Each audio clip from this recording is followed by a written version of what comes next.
सर्वमंगल मांगल्ये शिवे सर्वार्थ साधिके शरण्ये त्र्यंबके गौरी नारायणे नमोस्तुते।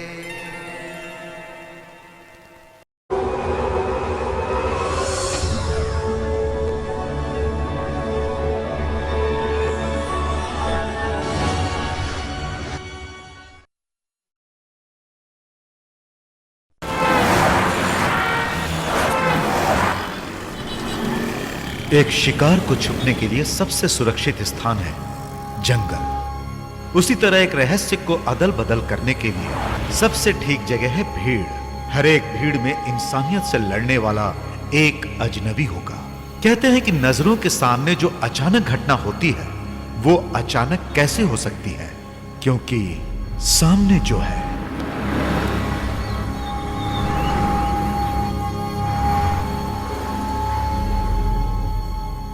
माँ पिक्चर देखने जाना है। माँ शाहरुख खान का नया पिक्चर आया है। माँ पैसे दो ना। पहले ये चाय देकर आओ और उसके बाद पिक्चर के लिए जाना। हाँ, दिन भर पिक्चर पिक्चर। मैं तुम्हारा कार में वेट करता हूँ। तुम्हें जो भी खरीदना है खरीद कर आ जाओ। ओके बेटा? ओके।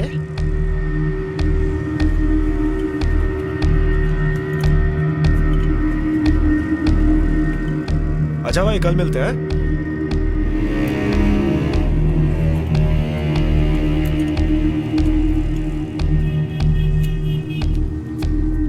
नमस्ते भैया।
ब्लास्ट में 50 से ज्यादा लोग मारे गए हैं। अभी अभी ये खबर आई है पुलिस हेडक्वार्टर से। तुरंत उस जगह को घेर लिया है और स्पेशल पुलिस स्क्वाड ने इन्वेस्टिगेशन शुरू कर दी है।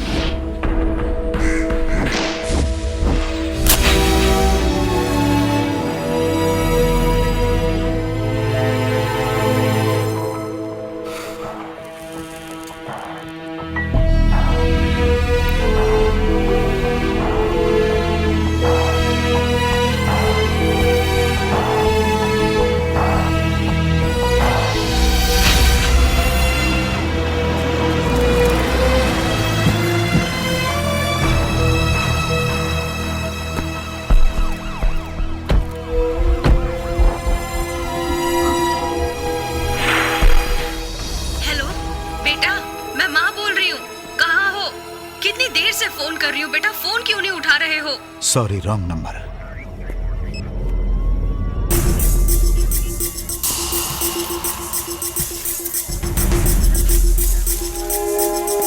Listen guys, please switch off your mobile phones, it is very important. घर परिवार सबको भूल जाओ, no personal distractions. Mumbai, Pune, Nashik के सभी पुलिस स्टेशन में इस बॉम्ब ब्लास्ट के बारे में सब कुछ फैक्स कर दो।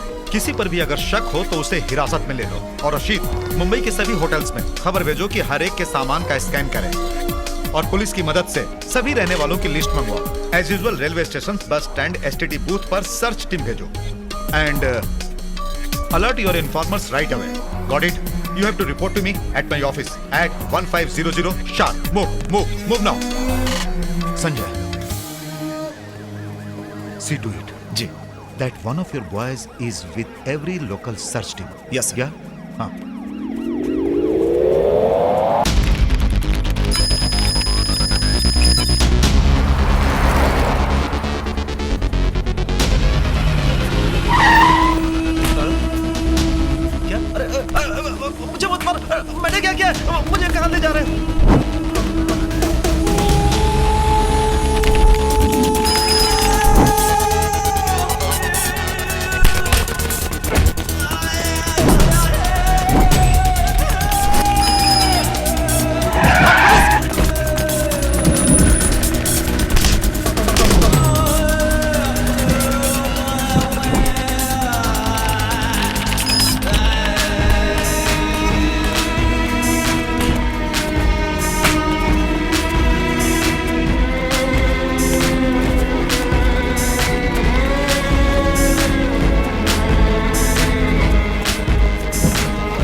Morning, sir.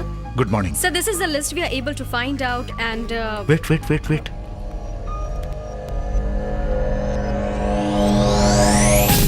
Ayesha Begum, chemical engineer.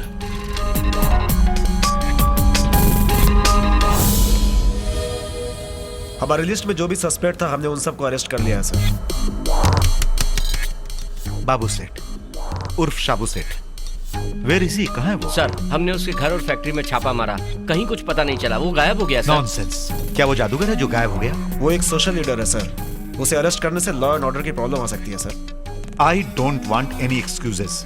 कल सुबह मुझे वो यहाँ चाहिए। I want him here tomorrow. Got it? Sir.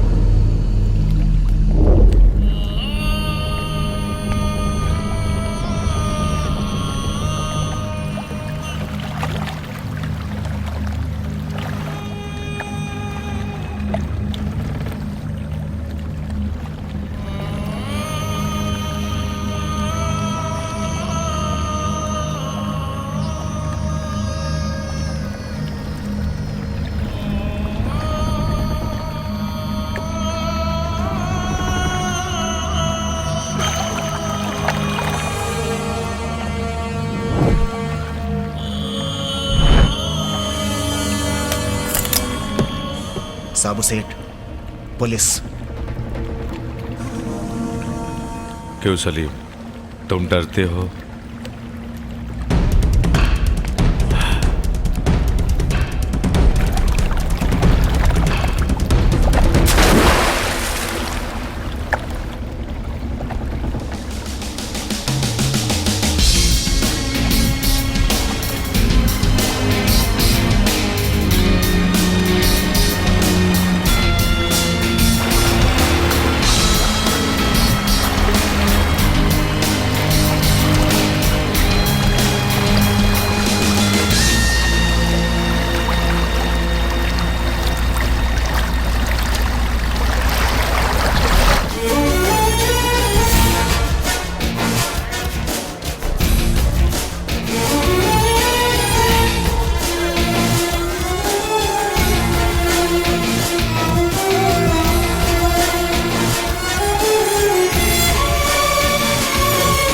क्या है अशरफ? आपको यहाँ से ले जाने की इजाजत हम पुलिस वालों को हरगिज नहीं देंगे। इनके साथ मैं जाने का वादा कर चुका हूँ, तुम बीच में रोड़ा मत बनो। हाँ?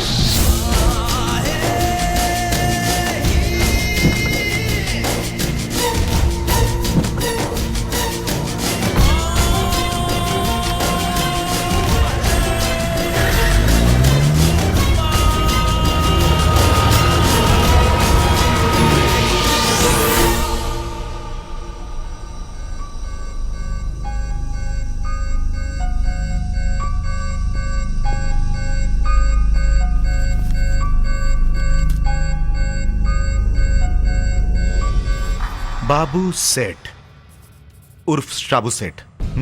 जी हाँ। आप क्या काम करते हो? What's your profession?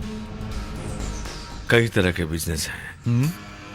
कहाँ ना बिजनेस करता हूँ। किस लिए अरेस्ट किया है तुम्हें जानते हो? जानता हूँ। वाई? क्योंकि मैं एक मुसलमान हूँ। तो फिर मैंने और मुस्लिम लोगों को अरेस्ट क्यों नहीं किया? तो इसका आपको अफसोस है क्या? ओह, इस बॉम्ब ब्लास्ट के साथ आपका संबंध है अगर मैं ऐसा कहूं तो? आप जो भी बोलते हैं कानून बन जाता है और फिर कल को वैसा ही कुछ होता है। सो यू मीन टू से इस बॉम्ब ब्लास्ट के साथ आपका कोई संबंध नहीं है? अगर मैं ऐसा ही बोलूंगा तो आप भरोसा करेंगे?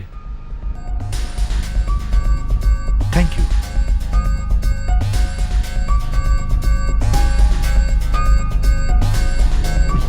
Thank you.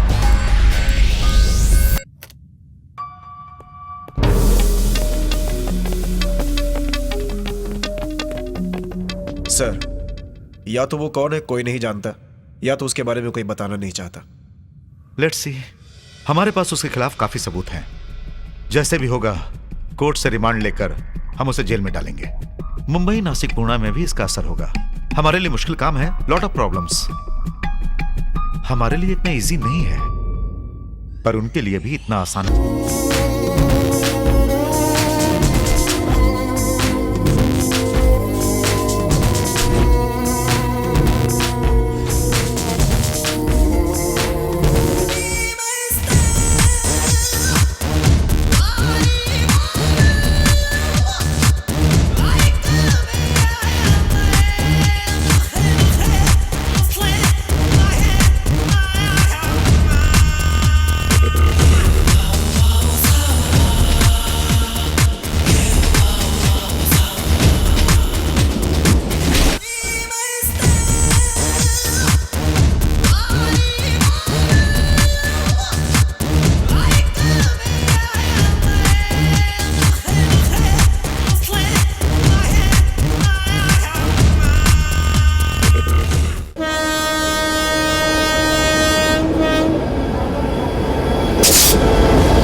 एक आईएसडी कॉल करनी है। ओके।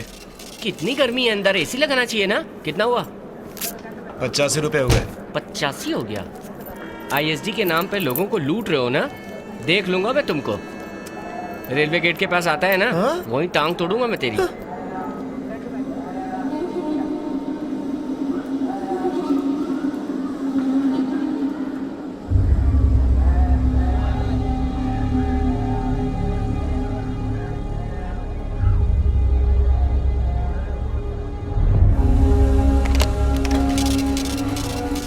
कितना हुआ?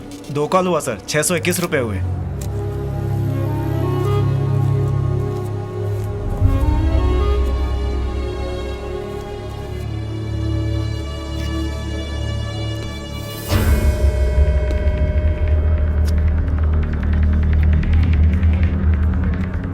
हाँ सर, आपका bag.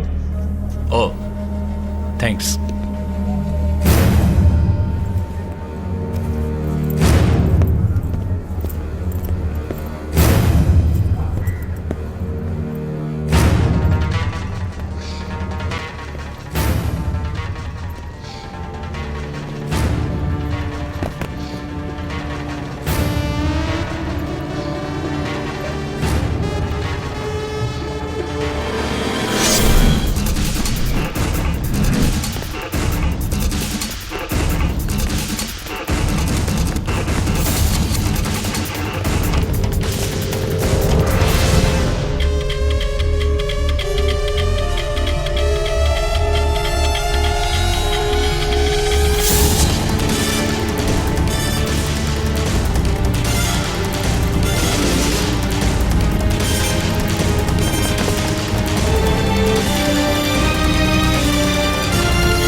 The accused has been remanded for 14 days for transaction of illicit money, hawala, punishable under Prohibition of Money Lenders Act, Section 3, 2002.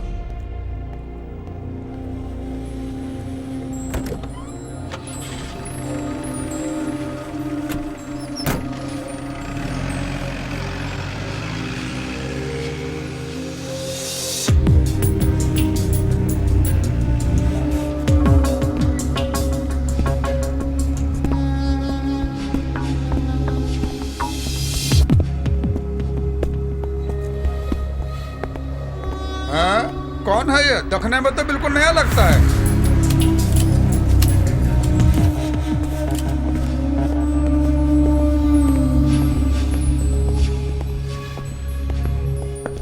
Sir. हाँ अनवर, स्मगलिंग करते हो? वाह, तुम लोगों की वजह से ही देश बिक रहा है। चल चल अंदर चुपचाप रहने का, नहीं तो हाथ पैर तोड़ डालूंगा।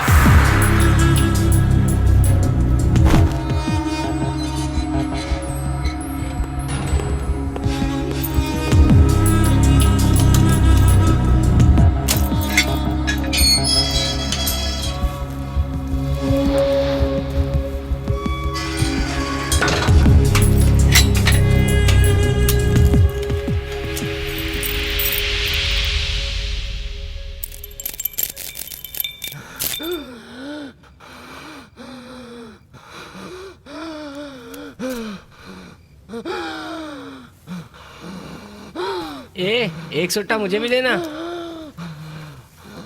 क्या? ए बुड्ढे, चुप करना। परेशान कर रहा है। एक दूंगा ऐसे ऊपर पहुंच जाएगा।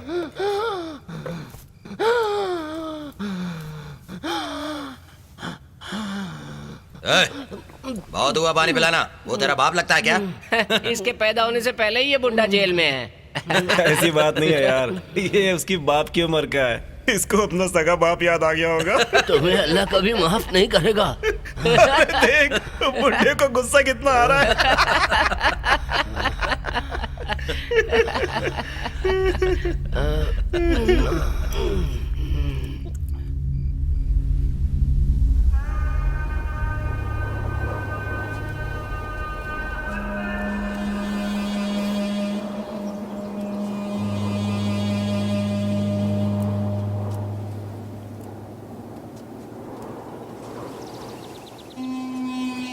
अल्लाह अकबर, अल्लाह अकबर।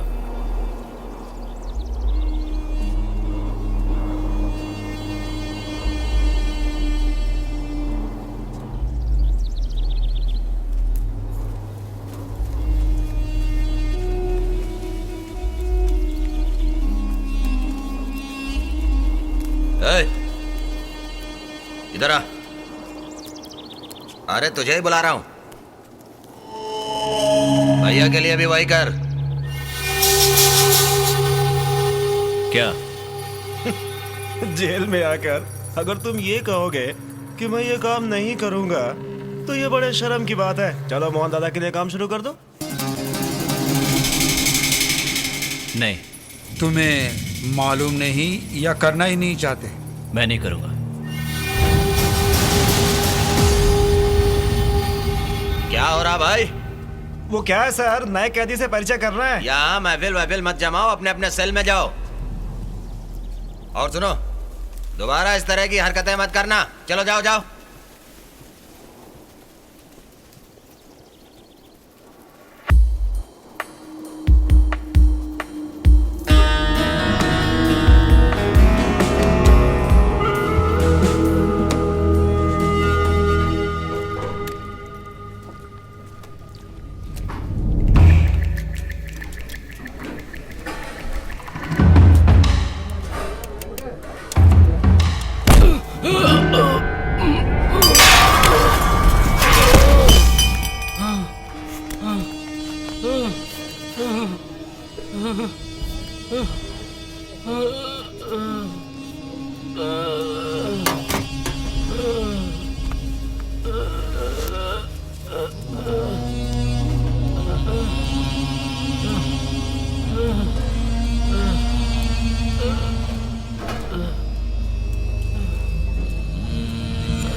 क्यों बे, तेरी माँ ने इस बाप का साथ देने के लिए तुझे इस जेल में भेजा है क्या?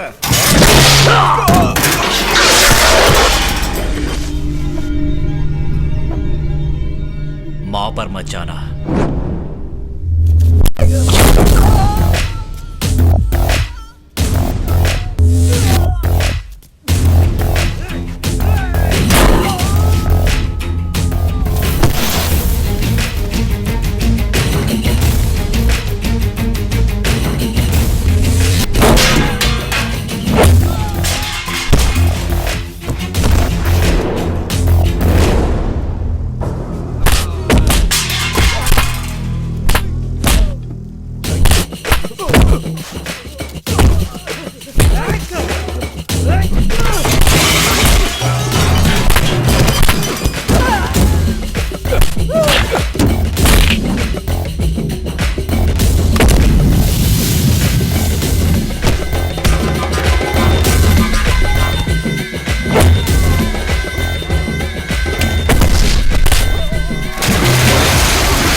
चलो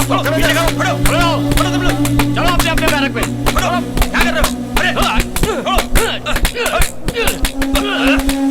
अरे भाई कहाँ ले छोड़ो।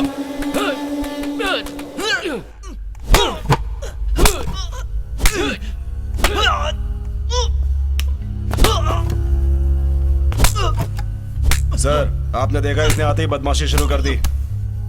मैंने तुझे वार्निंग दी थी ना कि जेल के अंदर ऐसी कोई हरकत मत करना।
पुलिस की मार खा के तुझे मजा आया क्या? मजा तो मुझे तब आएगा जब मेरी मार खाकर तुम लोगों की बॉडी मॉर्चरी में जाएगी।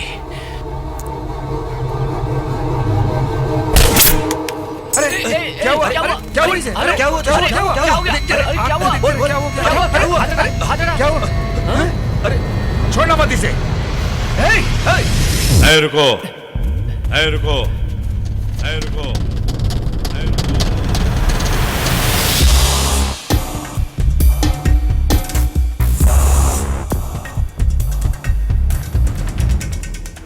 सुधीर, मैंने तुम्हें कितनी बार बोला है कि मेरे आदमियों से मत उलझो। ये कोई तेरे बाप की जागीर नहीं है। तुझे मारने के लिए मेरे पीछे 100 आदमी खड़े हैं, समझा? मुझे मारने के लिए तुम्हारे पास 100 आदमी हो सकते हैं, लेकिन मेरे भी कुछ दोस्त मेरे साथ मरने को तैयार हैं। क्या तुम्हारे साथ मरने के लिए कोई एक भी तैयार है?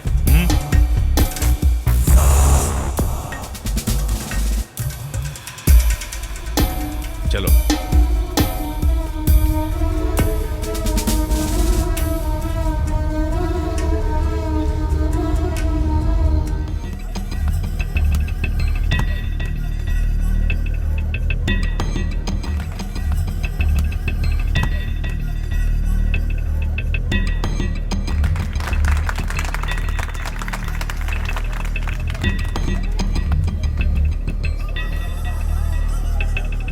अरे मोहन सर, कोई मर्डर केस में आया क्या? नहीं नहीं, उससे भी बड़ा केस है। लड़कियों का दल्ला है। सर, उसको मेरे पास भेजो, उसे ठीक कर दूंगा मैं। लड़कियों का धंधा करने वाला दलाल है साला। इसको तो नरक में भी जगह नहीं मिलेगी। आजकल के बच्चे पैसे के चक्कर में कुछ तो बदमाशियां करेंगे ही। ऐसे लड़कों का जिंदगी के लिए कोई मकसद नहीं होता।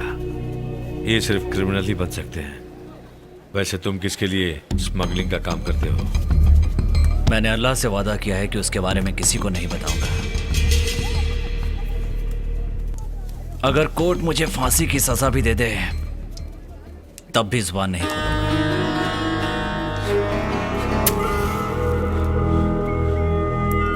जिसके लिए तुम काम करते हो, क्या वो तुम्हें बेल दिलवाएगा? इसकी मुझे कोई उम्मीद नहीं। ठीक है तो तुम इधर खुशी से रहो। जो होगा देखा जाएगा, मुझे किसी की मदद नहीं चाहिए। अनवर, जिसने तुम्हें मारा था वो वार्डन आ रहा है, सिगरेट फेंक दो। कोई प्रॉब्लम है? अरे नहीं, दिखेगा तो वो सिगरेट मांग लेगा। एक नंबर का रिश्वतखोर है।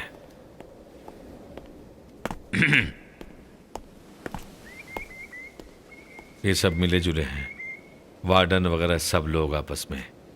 ये उसी ग्रुप से मिले हुए हैं जिससे तुम्हारा झगड़ा हुआ था। अगर इन्हें चांस मिला तो ये हमारा कुछ भी कर सकते हैं।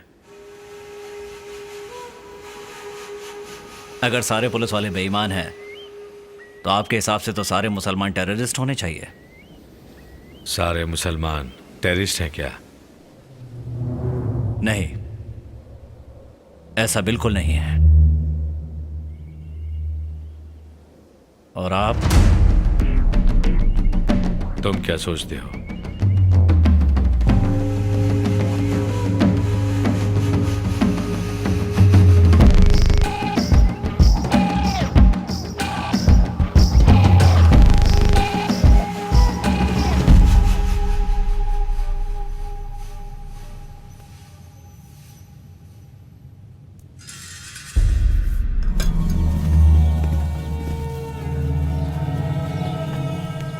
देखा, उसका जनाजा जा रहा है। अगर हमने एडजस्ट नहीं किया तो हमारा तुम्हारा सबका यही हाल होने वाला है।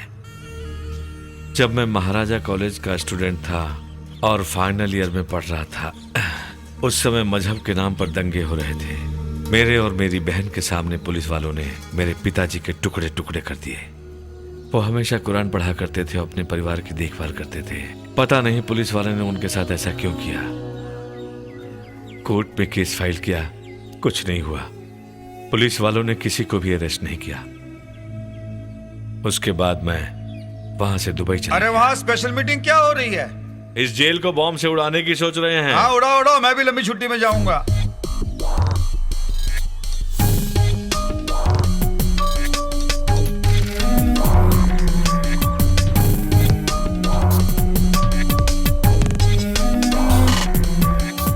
शाबू सेठ एक टिपिकल टेररिस्ट सस्पेक्ट जो कि कम्युनल राइट्स कराने में माहिर है।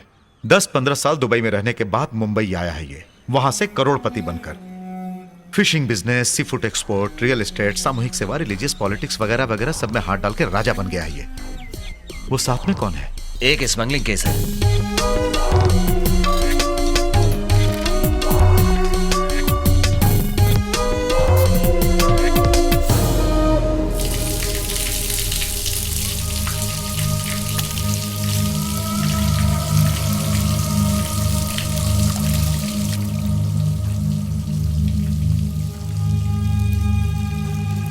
तुम्हारी बेल के लिए मैंने सारा इंतजाम कर दिया है। ये मत सोचना कि बाहर जाकर तुम्हें रहने के लिए कोई जगह नहीं है। तुम्हें लेने मेरा आदमी आएगा इंशाल्लाह। जब मैं बाहर निकलूंगा तुमसे जरूर मिलूंगा।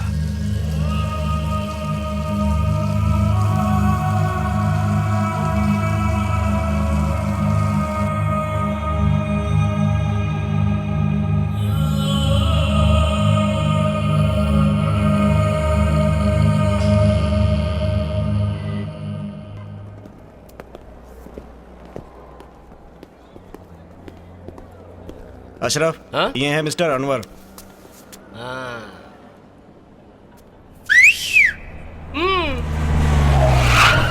अरे ये कोर्ट है, तेरी कॉलोनी की गली ने की विसल मार रहा है। देखा, जज हथौड़ी मार सकता है, मैं सीटी भी नहीं मार सकता। क्या जमाना आ गया। क्या नाम बताया था भाई? अनवर। मैं अशरफ, शाबू सेठ का राइट हैंड। बहुत पुराना दोस्ती है। अब उनके बिना बाबू सेठ कोई काम नहीं करता। जेल में तो तुम्हें देखा नहीं। बहुत दिन से बुला रहा है, पर वो क्या है, लाइन नहीं मिला ना। पहुंच जाएगा जल्दी।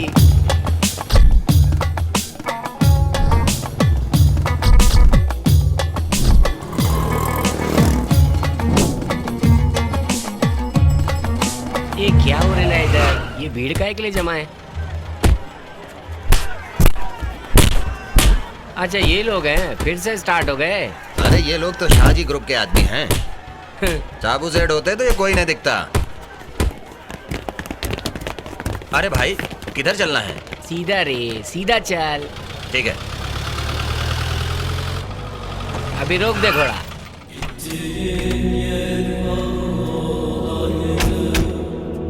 अपन दोपहर तक इधर ही रहेगा, उसके बाद मिलने का है तो दुकान पर आ जाने का, ठीक है? ठीक है भाई। लो आ गया। तुमने जो मोबाइल दिया था ना, उसमें तो कैमरा तक भी नहीं है। 500 रुपए का मोबाइल में मिक्सी और फ्रिज भी चाहिए? 500 रुपए का मोबाइल से क्या पिक्चर बनाएगी? कैमरा चाहिए तेरे को, है? जवानी में कैमरा पूछता तो ठीक है, एमएमएस बनाएगी। अभी बुढ़ापे में कैमरा लेके क्या करेगी? आजकल की बुढ़े लोग भी ना पागल हो गए ले भाई। आओ, ये खिड़की अगर खोलोगे ना तो स्विट्जरलैंड की जन्नत नजर आएगी। ध्यान से देखने से थोड़ा बहुत अमेरिका भी दिखेगा। क्या एरिया है कमाल का, पता है? लगता है बाहर का माहौल ठीक नहीं है, बाद में दिखाऊंगा। खैर, आगे तुमको कोई भी चीज की जरूरत पड़े ना तो तुमको अशरफ को याद करने का, ठीक है? My mobile number is 9840622550। Okay, अभी अपन चलता है। अरे बाप रे, लगता है बुढ़िया अभी तक नीचे ही बैठी है, किसी तरह बच के निकलना होगा। हाँ,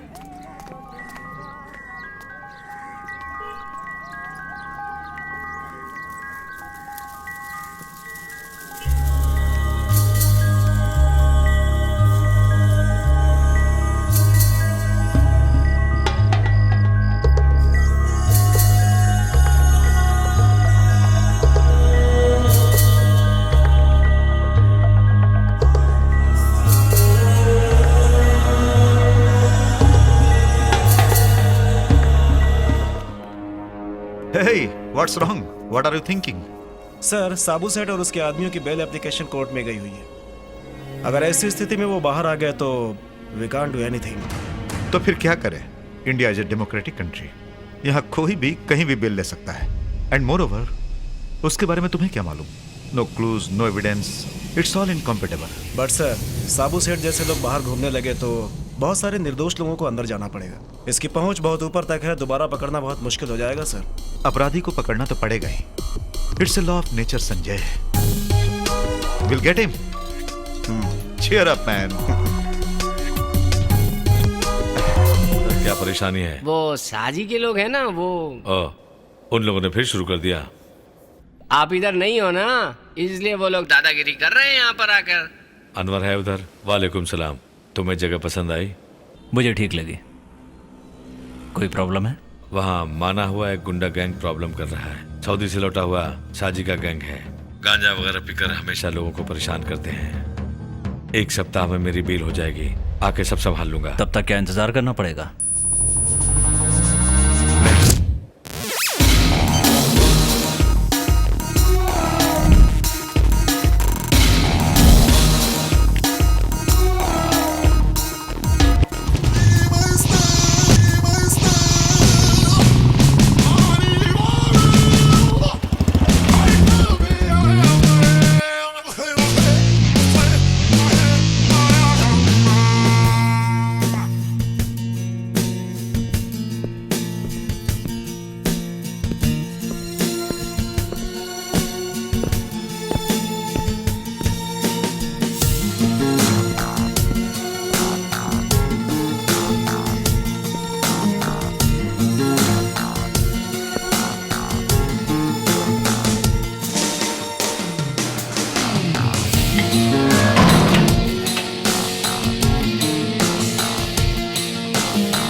यहाँ शाजी कौन है?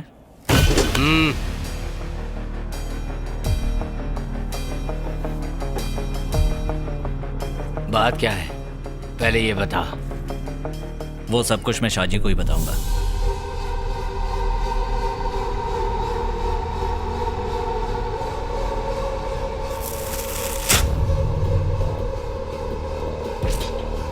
इसका मतलब है कि तुम शाजी को ही बताओगे? हाँ। तो फिर बता, मैं ही शाहजी हूँ।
अपने आदमियों के साथ इस जगह से तुरंत दफा हो जाओ।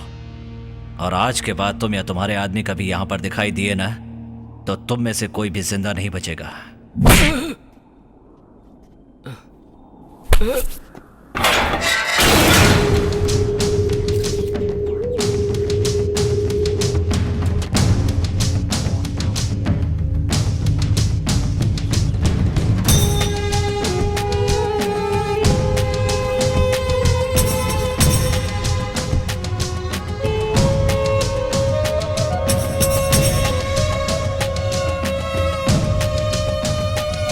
अस्सलाम वालेकुम साबू सेठ। वालेकुम अस्सलाम। शाजी और उसके आदमियों को हॉस्पिटल पहुंचा दिया गया। अरे सिर्फ इतना ही नहीं भाई, उनका तो पूरा परिवार ही हॉस्पिटल में आ बसा है।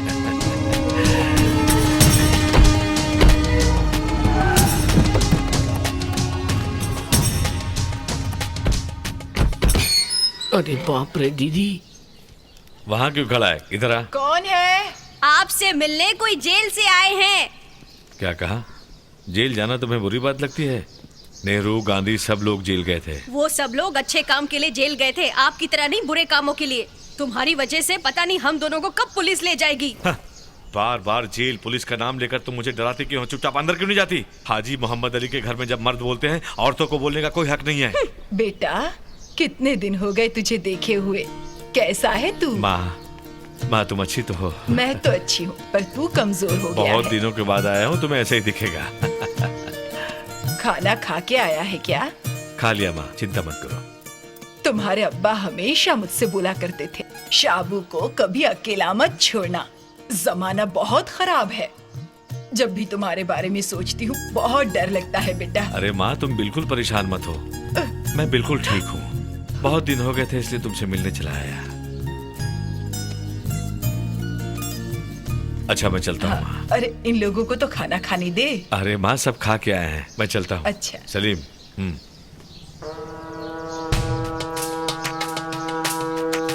गाड़ी स्टार्ट करो।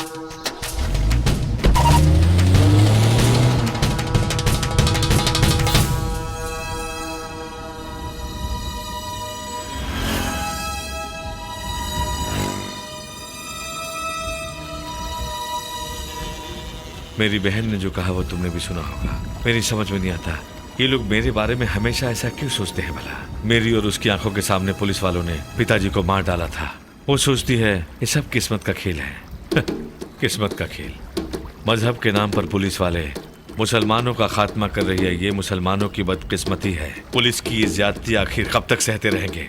उनके जैसे 4 बार खाना खा के टीवी देखते हुए एक अच्छा मुसलमान मैं हरगिज नहीं बन सकता।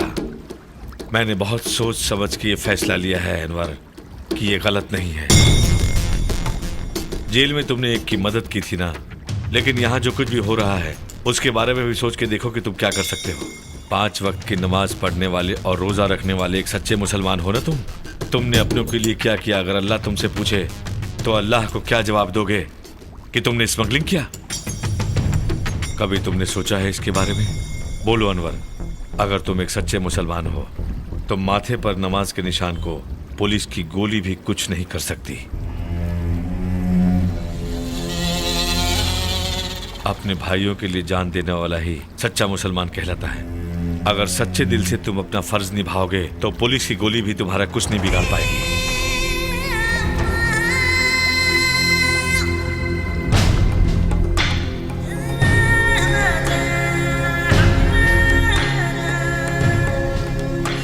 मैं जानता हूं साबू सेठ, आपने जो भी कहा वही मेरे मन में भी है।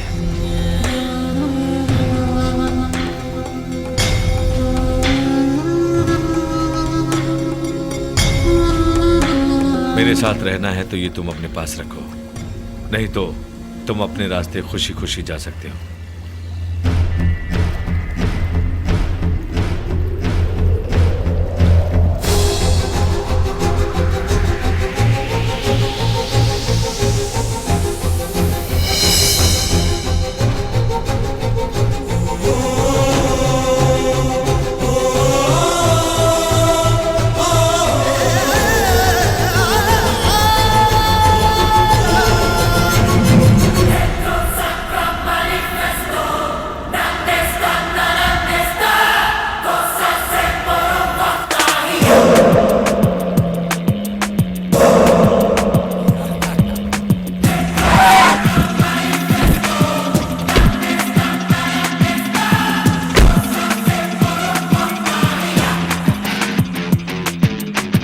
जिंदगी है जी ले यारा आगे बढ़ जा, जीना मरना सब यही है, डरना क्या है।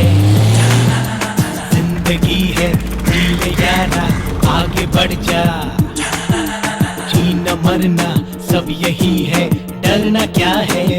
तूफान से भी आगे बढ़ के मंजिल तो अपनी ही है, बना ले ओ मेरे ओ यारा दिलदारा।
आगे बढ़ जा, जीना मरना सब यही है, डरना क्या है।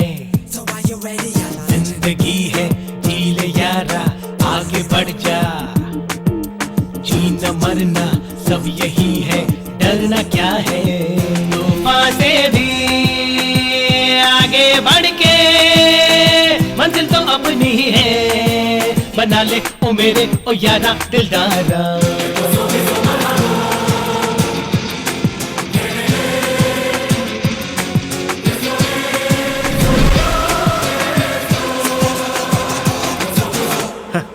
ये भी साबू सेठ के साथ मिल गया।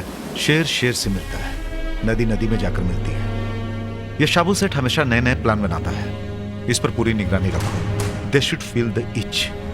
इन लोगों को डर महसूस होना चाहिए। Let's go.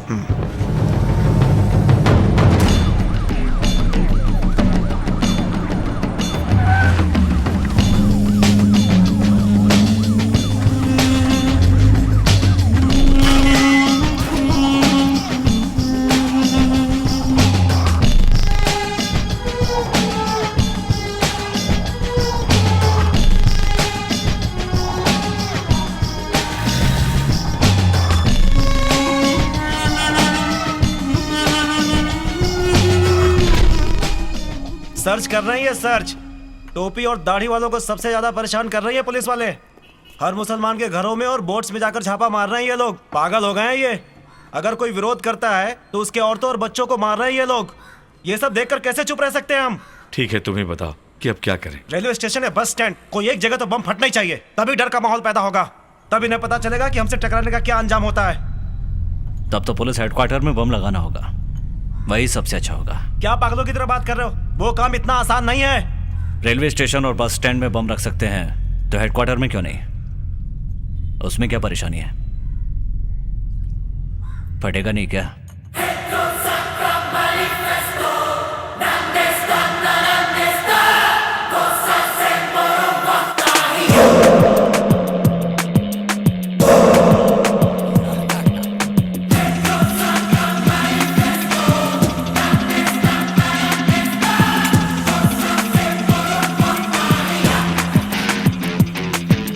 जिंदगी है जी ले यारा आगे बढ़ जा, जीना मरना सब यही है, डरना क्या है। Sir cable repair. जिंदगी है सर केबल वाला है, भेज दो। जाओ जाओ। जीना मरना सब यही है, डरना क्या है। तूफान से भी आगे बढ़ के मंजिल तो अपनी ही है, बना ले ओ मेरे ओ यारा दिलदारा।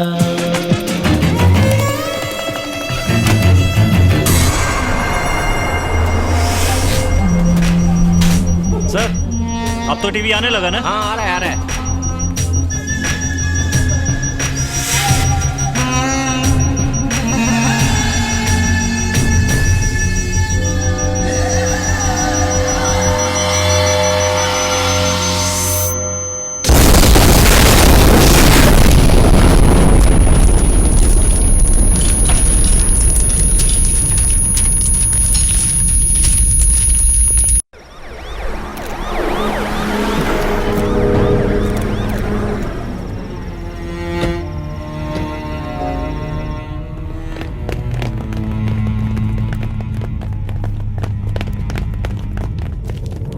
Anyway, it is not tool bomb. इस ब्लास्ट में आरडीएक्स का इस्तेमाल नहीं किया गया है सर। आरडीएक्स का इस्तेमाल तबाही के लिए किया जाता है, पर यह सिर्फ दहशत फैलाने के इरादे से किया गया है। उन्हें लगा इससे पुलिस महकमे में खलबली मच जाएगी। Good.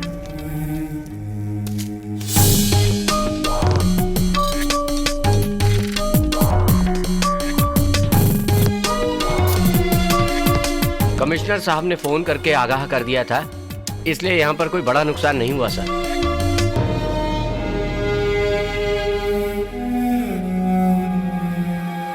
Wait. Just rewind the tape and show me.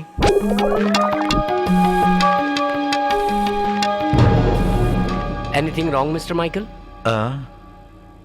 Nothing. The lady there. She reminds me a story of back. Thanks.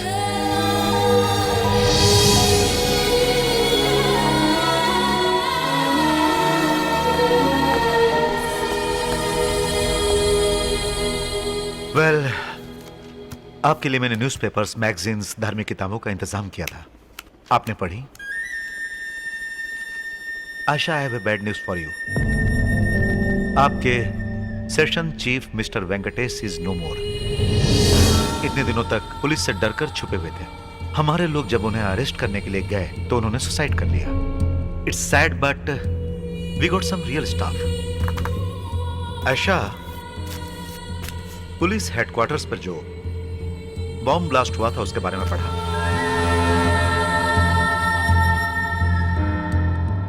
Can I ask you a personal question? Are you, अब मैं आपसे कैसे कहूं, ऊपर वाले को मानती है ना आप? इसका जवाब देना जरूरी नहीं समझती।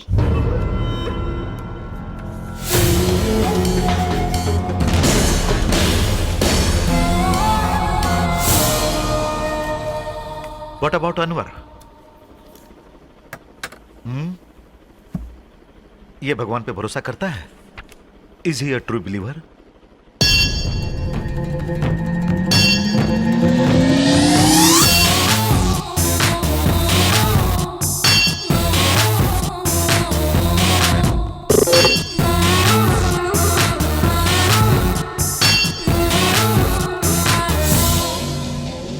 सलाम वालेकुम।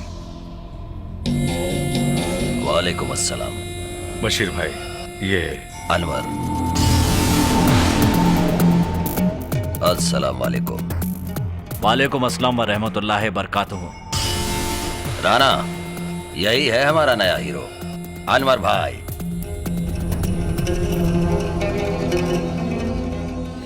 बैठिए शाबू सेठ।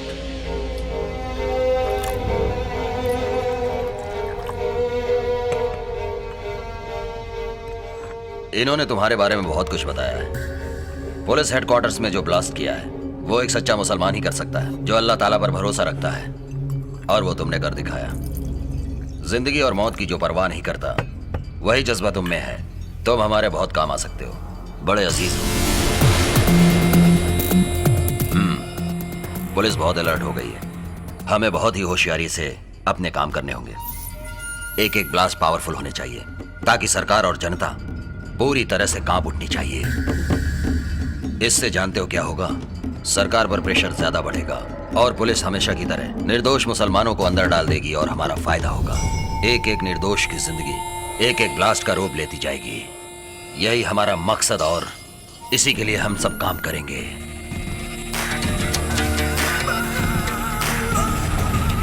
सेल में फिट किया है, इसे अच्छी तरह टाइट कर दो। अमोनियम नाइट्रेट के पीछे ये मैग्नेट फिक्स कर दो। इसे फिक्स करने के बाद इंसुलेशन टेप से पूरी वायरिंग टाइट कर दो। टेप लगाते समय टाइमर कवर नहीं होना चाहिए।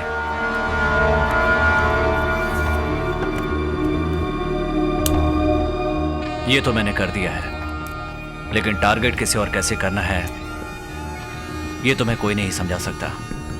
वो तुम्हें खुद ही करना होगा। हम मानते हैं तुम लोग इस लायक हो, इसलिए वहां जाकर इसे लगाना है, फिर टाइमर ऑन करना है, टारगेट के आसपास किसी लोहे पर इसका मैग्नेट चिपका देना है।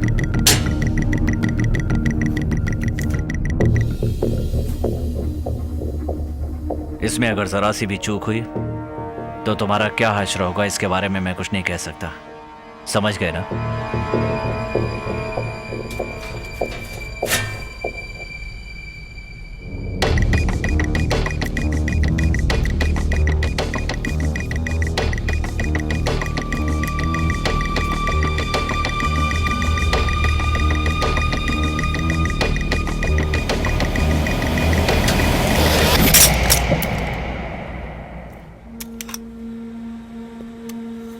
और कितनी बार समझाना पड़ेगा तुम्हें?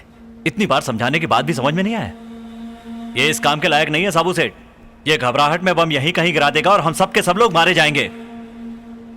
तुम उसे ठीक से समझा दो, वो कर लेगा काम। कुछ ऐसा करके दिखाओ कि उसकी समझ में आ जाए, समझे?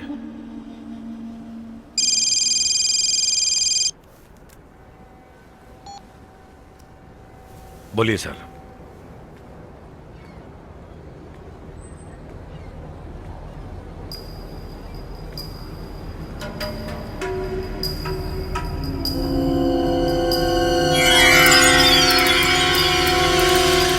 मुझे नहीं मालूम वो कौन है। Okay sir.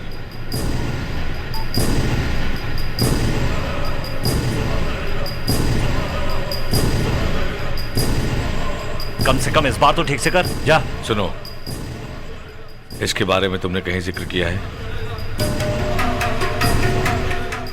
मैंने ऐसा कुछ नहीं कहा शाबू सेठ, सिर्फ चचेरे भाई को बताया। उसी से कहा था कि मैं ये सब करने जा रहा हूँ शाबू सेठ। वो किसी से नहीं कहेगा शाबू सेठ, मेरा यकीन करो, वो किसी से नहीं कहेगा। अगर उसने किसी से कुछ नहीं कहा तो पुलिस उसके घर क्यों गई? सब उल्टा काम करते हो।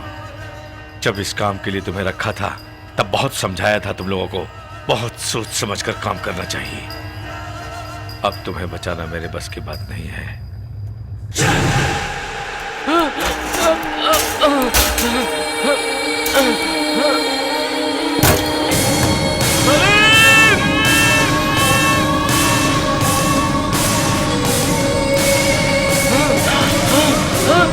सलीम नहीं, सलीम नहीं।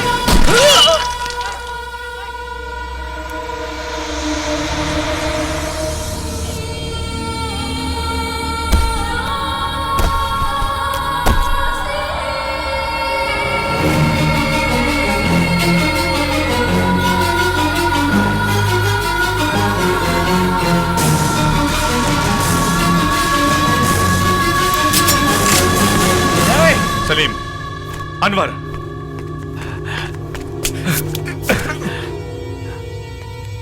साबू सेठ, वो हमें से ही एक था। उसने गलती से ऐसा कर दिया था। उसे पुलिस ढूंढ रही थी। अगर वो पकड़ा जाता तो पुलिस का अगला टारगेट तुम या हम होते। उसे रोकने का और कोई रास्ता नहीं था, इसीलिए उसे मारना पड़ा।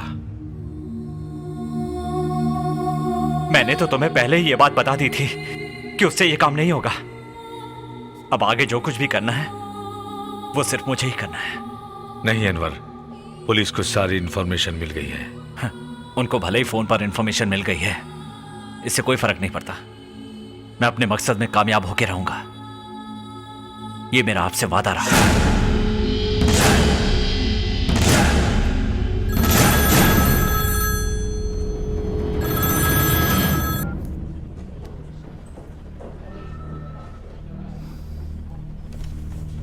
अगले 2 दिन बहुत क्रिटिकल है, हमें स्ट्रांग रहना पड़ेगा।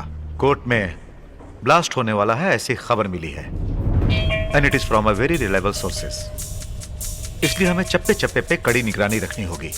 I hope you won't make any mistake.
City में हुए बॉम्ब ब्लास्ट में 10 आदमियों को चोट लगी और 4 आदमी मारे गए।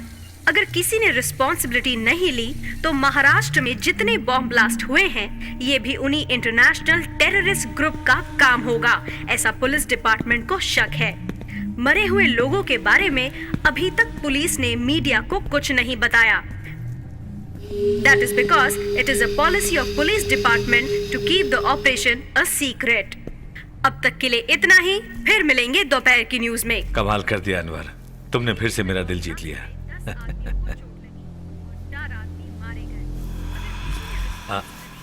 क्या हुआ, खामोश क्यों हो? हमने इतना बड़ा रिस्क लिया और सिर्फ 4 लोग मारे गए।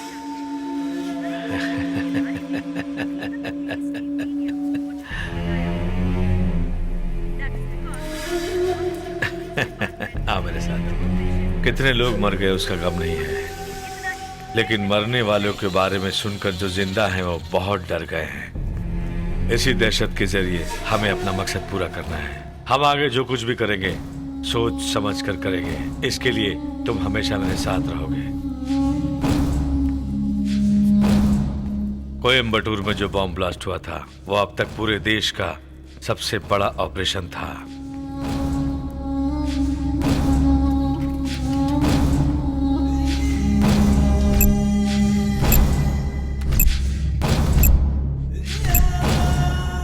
ये लोग उस ऑपरेशन के पीछे थे। सबके सब लोग बाहर से आए थे और लोकल हेल्प के लिए हमारे लोगों ने इनका साथ दिया था। बाकी ये सारी योजनाएं उन लोगों की थी। 1 साल की प्लानिंग थी। बांग्लादेश और नेपाल की सीमा पार करके वही 10 आदमी फिर इधर आएंगे टूरिस्ट के नाम पर। जब वो यहाँ आएंगे तो उन्हें ठहराने का जिम्मा हमारा होगा। उनके पास कोई हथियार नहीं होगा। RDX और बाकी हथियार हमारे बोटों के द्वारा उन तक पहुंचाया जाएगा। इस खतरनाक काम के लिए एक उस्ताद का होना जरूरी है, तभी इस काम को अंजाम दे सकते हैं। बशीर भाई ने तुम्हारा नाम रिकमेंड किया है। बड़ी ही होशियारी से तुम्हें इन्हें मुंबई पहुंचाना होगा।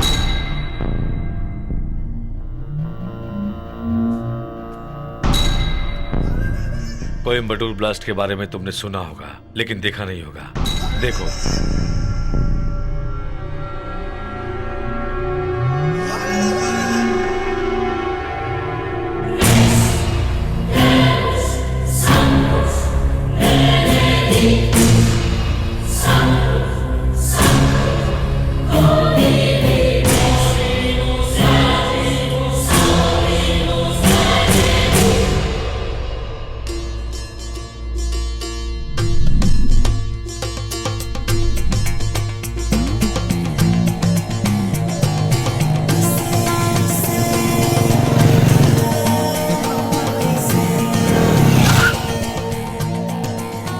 अरे वाह, मास्टर जी भी यही है क्या?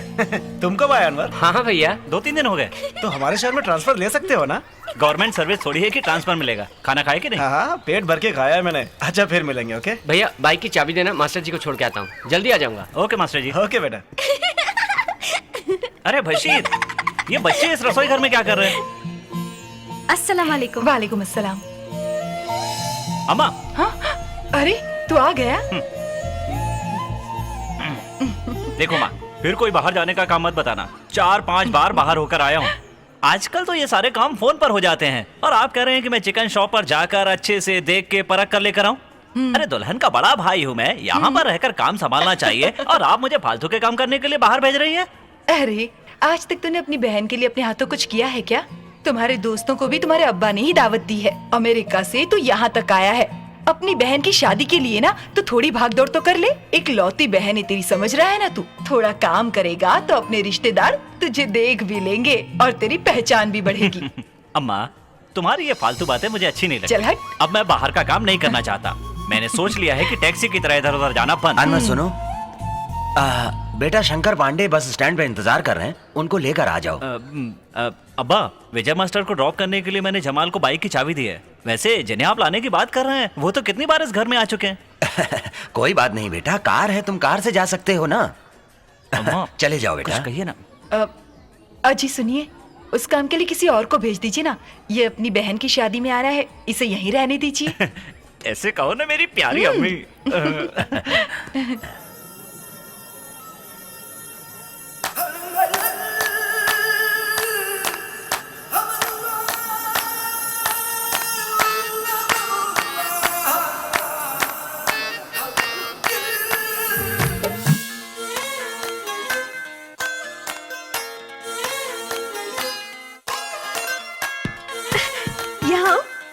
आयशा है मेरी फ्रेंड। कैसी हो बेटी?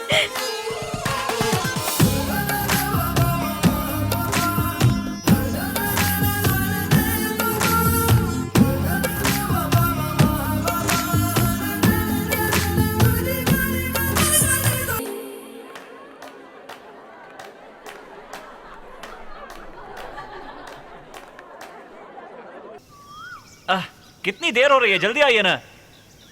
ओफो।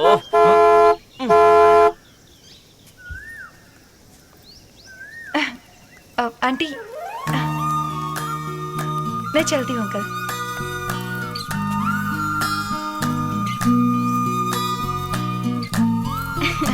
आओ आयशा। हसीना जरा डिक्की खुलवाओ ना। भाईजान जरा डिक्की खोलिए ना। ये घर के लिए है क्या? तब तो बहुत छोटी फैमिली है तुम्हारी।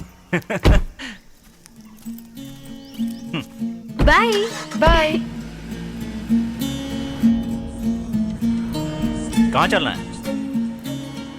अरे बताओ तो सही, आखिर चलना कहाँ है?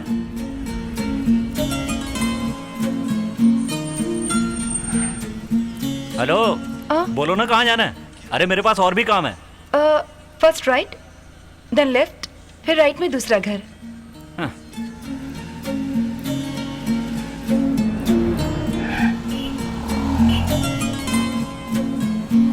यहाँ? तुम यहाँ रहती हो क्या? हाँ, मैं यहीं रहती हूँ।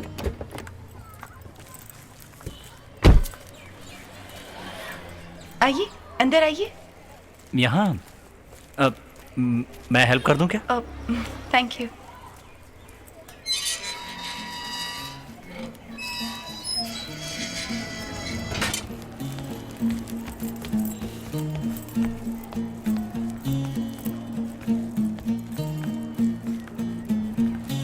हसीना का भाई है, मुझे ड्रॉप करने आया है। अस्सलाम वालेकुम। वालेकुम अस्सलाम। आइए। अरे दीदी। दीदी आ गई, दीदी आ गई।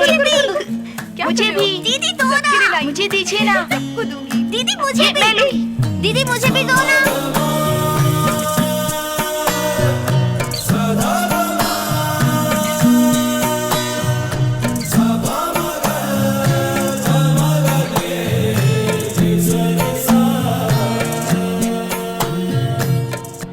यही मेरा घर, यही मेरा सब कुछ है। मैं यहीं पली बड़ी हूँ। हसीना को सब मालूम है, हम दोनों एक ही कॉलेज में पढ़ते थे। आजकल मैं कोयम्बतूर में एक केमिकल फैक्ट्री में काम करती हूँ और वहीं हॉस्टल में रहती हूँ। हसीना ने कई बार कहा कि मैं आपके घर में रहूँ, पर जब भी मैं यहाँ आती हूँ मुझे यहीं रहना अच्छा लगता है।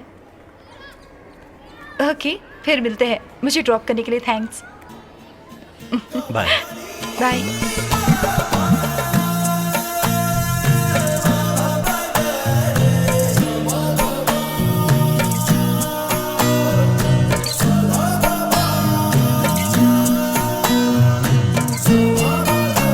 ये मेरी इससे पहली मुलाकात है। इससे पहले कभी इसको देखा तक नहीं, लेकिन फिर भी मेरा दिल इसके लिए धड़क रहा है। I think I am in love. आपका डिसीजन सही है भाईजान। आयशा बहुत ही अच्छी लड़की है। Well educated, stubborn, absolutely independent. हमारे बैच में सिर्फ उसी को कैंपस सिलेक्शन मिला था। आजकल कोयम्बतूर में वो किसी केमिकल फैक्ट्री में काम कर रही है। कॉलेज के दिनों में उसके पीछे बहुत लड़के दीवाने थे, लेकिन उसने किसी को घास नहीं डाली। तुम बेवजह उसको आई लव यू बोल के अपना नाम मत खराब करो। हाँ, वो थोड़ी इसके पीछे पड़ी है। इसे आयशा पसंद है। ये लीजिए, इसीलिए उसने अब्बा और मुझसे अपने दिल की बात कही। उसमें क्या कमी है? अरे थोड़ा शरारती तो है, बड़ा होगा तो सब ठीक हो जाएगा। क्यों, सही कहा ना? अब्बा आप भी एक अहम फैसला करते समय आप मजाक कर। मैंने जो कहना था कह दिया। भाईजान और एक बात, क्योंकि वो अनाथ आश्रम में पली बड़ी है तो उसे कोई हमदर्दी दिखाए तो उसे अच्छा नहीं लगता। मुझे भी किसी से कोई हमदर्दी नहीं है। हसीना, भूखों और गरीबों को खाना खिलाना और बेसहारा लोगों का सहारा बनना बहुत नेक काम होता है बेटा। वैसे उसके दिल में क्या है, उसी से पूछ कर देखते हैं। पढ़ाई पसंद है, नौकरी पसंद है, पर किसी की हमदर्दी नहीं चाहिए, और यही मेरी जिंदगी का मकसद है। इसीलिए मेरी पसंद नापसंद कोई मायने नहीं रखती, सही हो या गलत। पर आज तक मेरे सारे फैसले मैंने ही किए हैं। आज तक किसी को मैंने अब्बा और अम्मी कहकर नहीं पुकारा, सिवाय हसीना के अब्बा और अम्मी के। आप लोग मुझे पसंद है।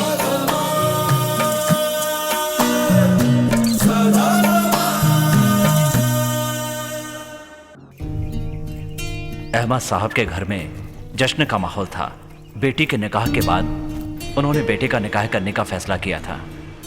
वो मेरी जिंदगी का सबसे हसीन लम्हा था। निकाह होने में अभी 1 हफ्ता बाकी था और मैं आयशा को छोड़ने के लिए कोयम्बटूर गया था। Okay bye.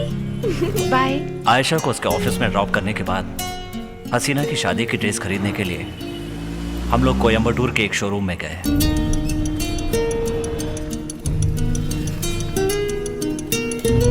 ये कैसी है? हाँ सुपर। वो पिंक वाली, ये देखो। हाँ वो दिखाओ।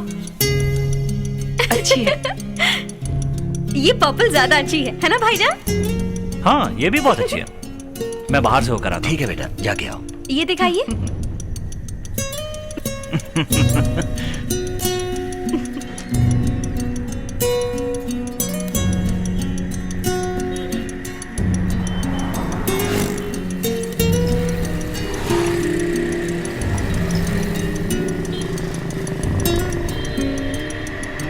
एक सिगरेट देना।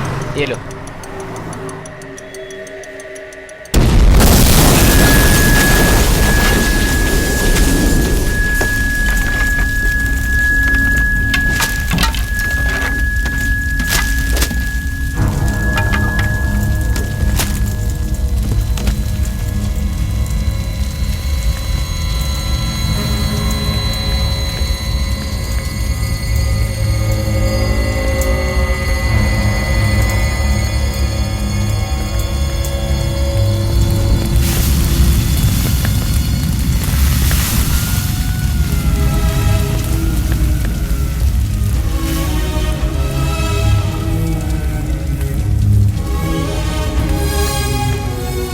मेरी हंसती खेलती जिंदगी इस हादसे से एकदम बदल गई। जिन्हें मैं सबसे ज्यादा प्यार करता था, अब्बा, अम्मी और मेरी प्यारी बहन, सबने मेरी आंखों के सामने दम तोड़ दिया।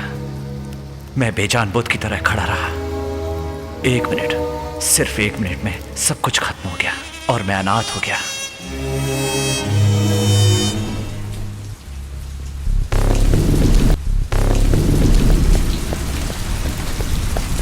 सलाम भाई।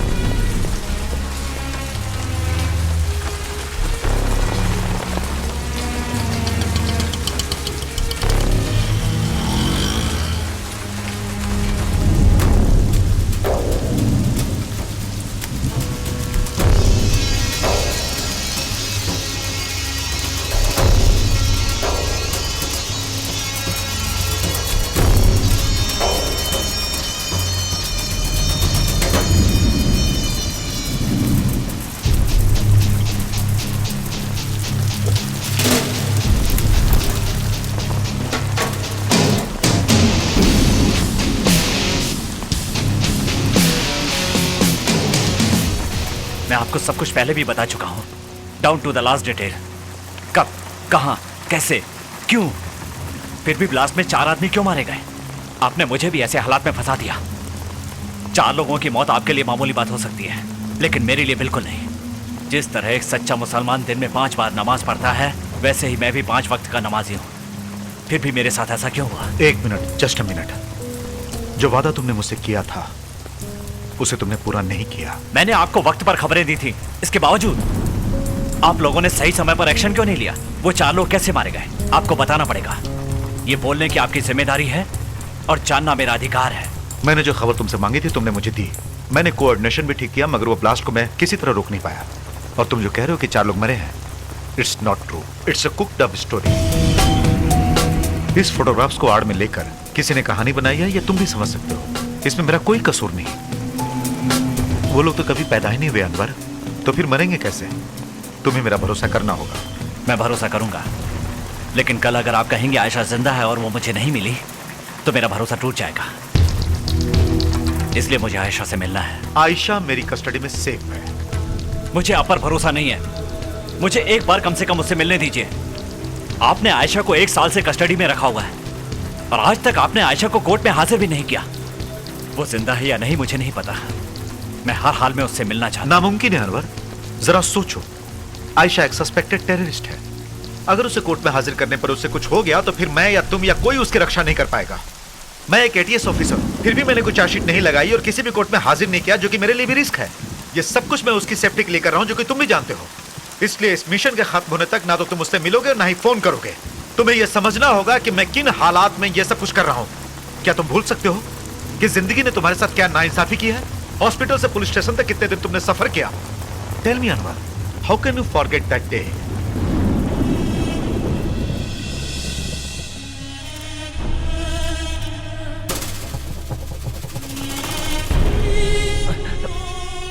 सर, मैं 3 घंटे से पुलिस स्टेशन में खड़ा हूं।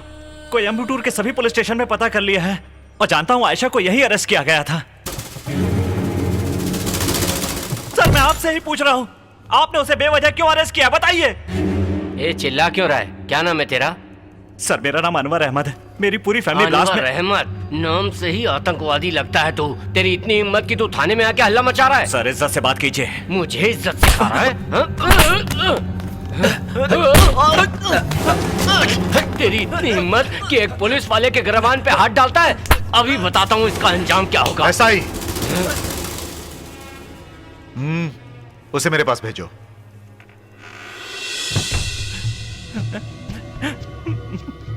सर, मैं अपने अम्मी, अब्बा और बहन की बॉडी पाने के लिए शाम तक मोर्चरी में इंतजार करता रहा। सर, मेरे फोन करने पर ही आयशा हॉस्टल से हॉस्पिटल के लिए चली थी। सर, आप उसका फोन चेक कर लीजिए। उसके फोन में लास्ट कॉल मेरी ही होगी। अनवर, तुम्हारी हालत देखकर मुझे तरस आ रहा है, लेकिन तुम जो फेस कर रहे हो वो तुम्हारी प्रॉब्लम है। मुझे तो चाहिए सिर्फ गवाह और एविडेंस। जो तुम्हारे साथ हुआ वो किसी और के साथ ना हो, इसीलिए हम यहाँ हैं। सर, मेरी बहन की बेस्ट फ्रेंड थी आयशा। हम दोनों का निकाह भी फिक्स हो गया था। मेरी फैमिली के साथ ही वो कोयम्बटूर आई थी। तो आप ही बताइए सर, उस ब्लास्ट के साथ उसका संबंध कैसे हो सकता है? Have you lost it? Ayesha जिस फैक्ट्री में काम करती थी, बॉम्ब ब्लास्ट के केमिकल्स वहीं से आए थे। उसका बॉस आजकल कहाँ है कुछ पता नहीं। यू नो, कोयम्बटूर ब्लास्ट में जो इस्तेमाल हुआ है वो पूरा केमिकल्स आयशा के सिग्नेचर से बाहर आया है। I have enough proof। और क्या चाहिए तुम्हें? सर, न जाने ऐसे कितने गेट पास पर वो रोज साइन करती है। यही तो उसका काम है। इसके लिए उस पर कैसे शक कर सकते हैं? How can you bloody make her suspect? उसे बेगुनाह साबित करने के लिए Do you have proof? उसे मिलना है कहने से काम नहीं चलेगा। सच साबित होने तक तुम्हें इंतजार करना होगा, वरना तुम जाकर पता करो कि इस ब्लास्ट के पीछे कौन कौन लोग हैं। तुम्हारे साथ अत्याचार हुआ है ना, गो एंड प्रूव इट। उसके बाद मैं आयशा को छोड़ दूंगा। बेवजह रोने से कुछ नहीं होगा। अब मैं नहीं रोऊंगा, कभी नहीं रोऊंगा। रोने से कोई फायदा नहीं होगा। प्रूफ करके दिखाऊंगा। हाँ, मैं प्रूफ लेकर आऊंगा, लेकिन कैसे? मेरे पास कोई पावर, कोई अधिकार नहीं है। एक मामूली आदमी हूं मैं सर। किन हालातों से गुजर रहा हूं मैं ही जानता हूं। मेरी अम्मी, अब्बू, बहन, अपना प्यार सब कुछ खो चुका हूं। अब मेरे पास खोने के लिए बचा ही क्या है? अब मुझे कोई डर नहीं है। छोड़ूंगा नहीं, किसी को भी नहीं छोड़ूंगा। इसके पीछे जिसका भी हाथ होगा उसे इस दुनिया में जीने का कोई अधिकार नहीं है। उसी के लिए अल्लाह ने मुझे जिंदा रखा है। जब मैं उनसे ये कह रहा था तो मुझे नहीं पता था कि आगे क्या होने वाला है। उनका फैसला क्या होगा ये भी नहीं जानता था। क्या, क्यों, कैसे, ये तो नहीं जानता, लेकिन लाखों लोगों की जिंदगी बचाने के लिए मैं अपने मकसद पर निकल पड़ा। तब डीआईजी माइकल ने मेरी हिफाजत के लिए मुझे एक हथियार भी दिया। मैं नहीं जानता था कि उस हथियार का इस्तेमाल मैं कब और कैसे करूंगा। मेरे दिमाग में एक ही बात चल रही थी कि निर्दोष लोगों की जान कैसे बचाऊं। यस, मैंने ही उसे तैयार किया था शाबू स्टेट को खत्म करने के लिए। एक human bomb. Anwar, intelligent, motivated, एक जख्मी शेर। हकीकत में कहूं तो he was a perfect human bomb. अम्मी, अब्बा और बहन को खोने के बाद सिर्फ आयशा ही बची थी और उसे छुड़वाने के लिए मेरे पास सिर्फ यही एक रास्ता बचा था। मुझे स्मगलर बनाकर पुलिस हेडक्वार्टर में बम ब्लास्ट करवाने और बाकी कारनामे करवाने के पीछे माइकल स्टेलिन का ही हाथ था। उन्हीं की बदौलत मैं जेल जाकर साबू सेठ का खास आदमी बना। मैं जिन लोगों को ढूंढ रहा था उन लोगों के साबू सेठ के साथ गहरे रिश्ते थे। तब मुझे लगने लगा कि मैं अपने मकसद के करीब पहुंच रहा हूं। सिर्फ एक बार मुझे आयशा से मिलवा दीजिए सर। मेहरबानी करके नामुमकिन मत बोलना।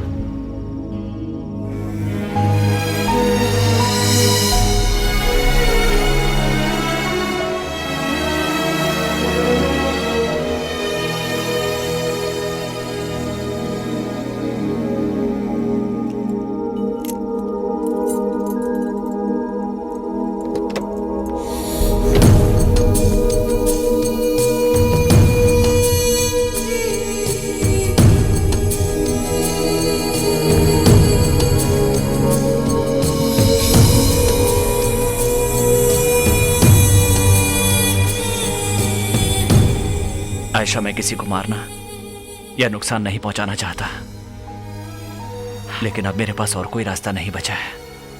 ये तुम भी जानती हो। अगर मैं अपने मकसद में कामयाब हो गया आयशा, तो हम जरूर मिलेंगे। क्या कहूँ समझ में नहीं आता। अगर मेरा मकसद पाक है तो अल्लाह मेरा साथ देगा, इंशाअल्लाह।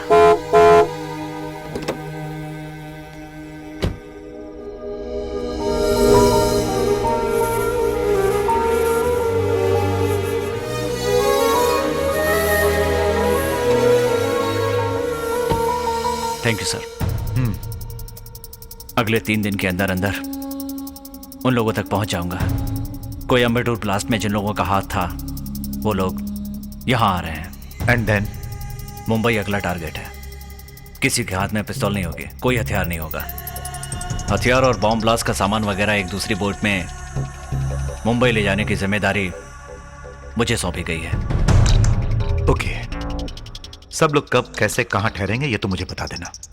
उसके बाद तुम्हारा काम खत्म हो जाएगा। उनके बारे में सारी डिटेल्स इसके अंदर है। वालेकुम सलाम। ये जवाब में कहा जाता है सर। पहले कहते हैं अस्सलाम वालेकुम। अस्सलाम वालेकुम। वालेकुम अस्सलाम। ओह माय गॉड, शाबू सेठ के आदमी आ रहे हैं। Come on, hit me. मैं तुम्हें अरेस्ट करने आया हूँ, ये समझकर मुझ पर अटैक करो। नहीं सर, नहीं। Hit me. मैंने क्या किया? सर, मार करो मुझ पे। अटैक करो, मारो मुझे। सलीम, सलीम जाओ। सलीम, सलीम।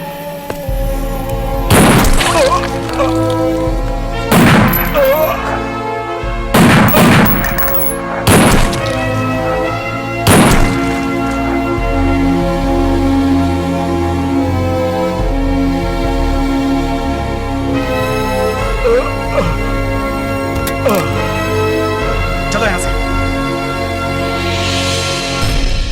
चलो अनवर, चलो जल्दी चलो, जल्दी जल्दी।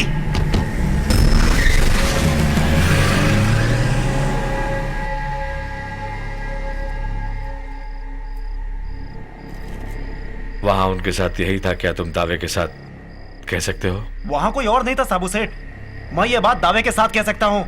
उसका अकेला आना हमारे लिए फायदेमंद साबित हो गया सेठ। 4 गोलियां मैंने उसके सीने में धड़ाधड़ उतार दी, वहीं पे ढेर हो गया। ठीक है, तुम जाओ, संभल कर रहना। कल वो यहां पहुंच जाएंगे, इसलिए तुम अकेले बाहर कहीं मत जाना, समझ गए?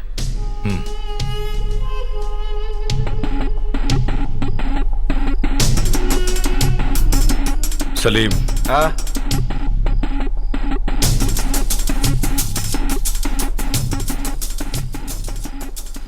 अनवर पर हमेशा नजर रखो।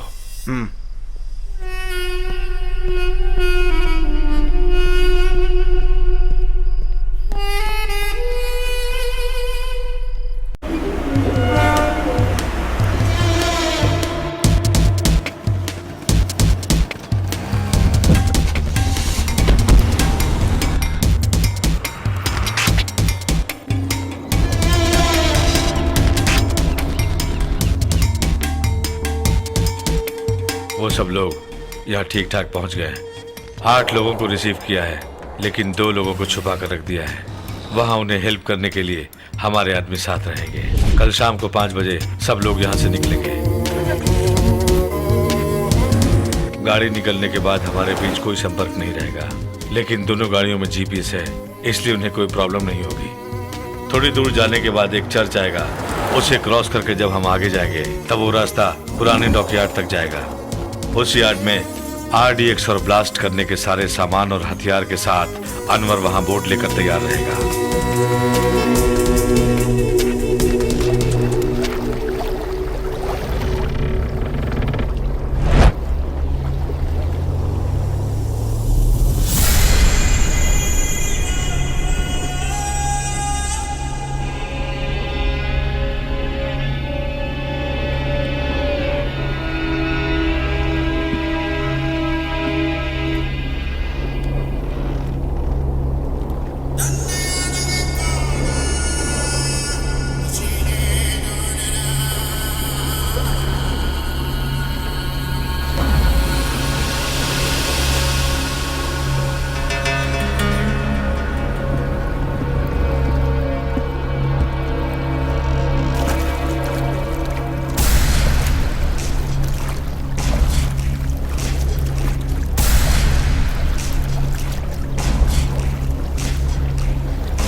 अनवर।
अनवर,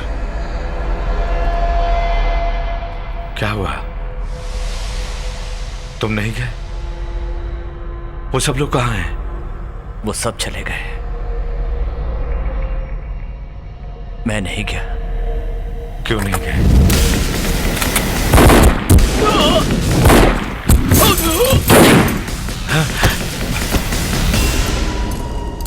इन सबको भी वहीं पहुंचा दिया।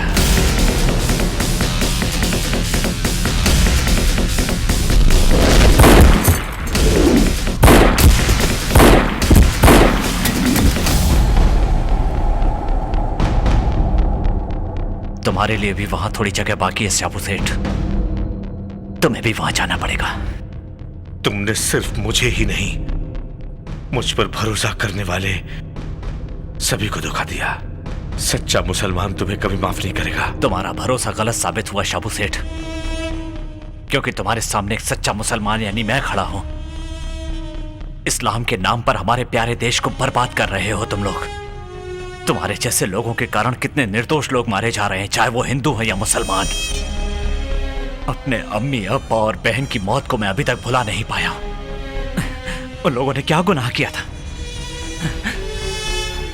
कोयम्बटूर ब्लास्ट का जश्न तुम लोगों ने बहुत जोरदार मनाया होगा, लेकिन इस हादसे में इस्लाम का सही मतलब बताने वाले मेरे अब्बा। गरीबों और भूखों को खाना खिलाना, बेसहारा लोगों का सहारा बनना ही नेक काम है। मेरी अम्मी जान जिसे मैं सबसे ज्यादा चाहता था, और मेरी बहन जिसकी अभी शादी होने वाली थी, उन सच्चे मुसलमानों को तुमने ऐसी मौत मारा कि बेचारों को कफन तक नसीब नहीं हुआ।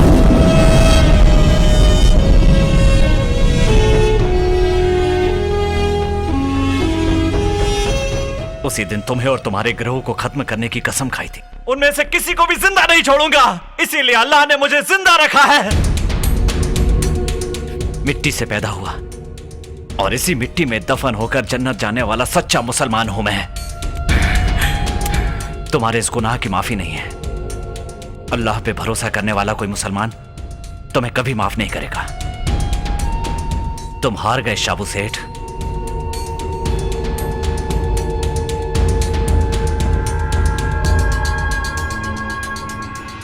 मौत तुम्हारे लिए आसान सजा होगी, मैं तुम्हें मारूंगा नहीं। तू खुद अपने आप को मारेगा और तुम्हारी मैयत को कांधा देने के लिए कोई सच्चा मुसलमान।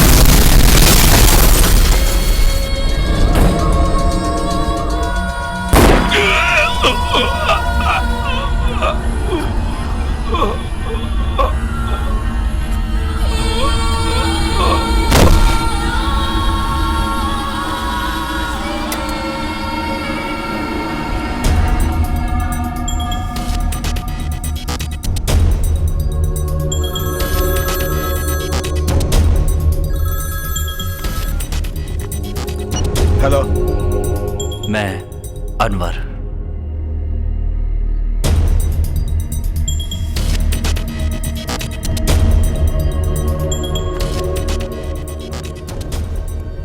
अनेक राज्यों में दहशत फैलाने वाले गिरोह का खात्मा किया एक एटीएस ऑफिसर माइकल स्टैलिन ने।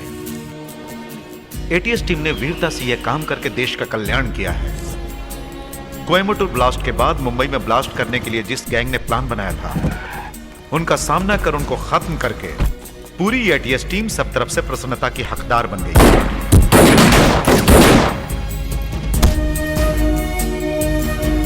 परंतु उन आतंकवादियों से लड़ते हुए एटीएस चीफ माइकल स्टैलिन मनीमारन शहीद हो गए। उन्हें मरणोपरांत राष्ट्रपति मेडल से सम्मानित किया गया है। कोयम्बटूर ब्लास्ट के पीछे जो लोग थे उन सब का पता चल गया है, इसलिए आयशा को रिलीज किया गया। इन सब देशद्रोहियों से लड़ने वाले जांबाज हिंदुस्तानी का कहीं कोई जिक्र नहीं किया गया। उस अनवर के बारे में किसी ने कुछ पूछा नहीं और वो अपनी जिंदगी जीने लगा।